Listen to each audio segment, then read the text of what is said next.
কলকাতা করেছে। খাওয়া দাওয়া সেরে আমরা ভেতরটা একটু ঘুরে ঘুরে দেখছিলাম কোথায় কি শোরুম করেছে। দেন টুকিটাকি কেনাকাটা করে আমরা বেরিয়ে পড়লাম। এবার বাড়ি যেতে হবে। তবে সিসি টুতে এলে টাইমটা খুব ভালো কেটে যায়।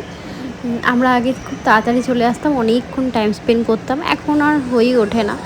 আজকে ঠিক মনটা বললো না, অনেক কিছু আমার দেখাচ্ছিলো, কিছুই আর হলো না। আমি কত আশা নিয়ে এসেছিলাম। অনেকটা রাত হয়ে গেছে, অনেকটা দূর যেতে হবে। 9:30-10টা বাজে এখন। ভাবলাম যাওয়ার আগে একটু নিচটা একটু বসেই যাই। তো ভাবলাম বসে আছি যখন একটু কিছু খেয়েই নিই। তো একটু টুকটাক খাওয়া দাওয়া করে আর ইনি দেখো কি অবস্থা।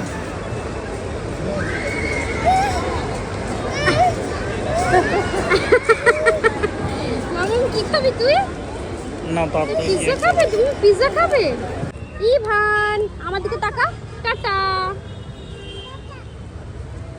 আপার করে উঠলেও আর কাউকে পাত্তা দেয় না। ইভানের এখন ঘুমানোর সময় হয়ে গেছে, তাই খেতে খেতে ঘুমিয়ে পড়লো। ব্লগটা এখানেই শেষ করলাম। Bye bye.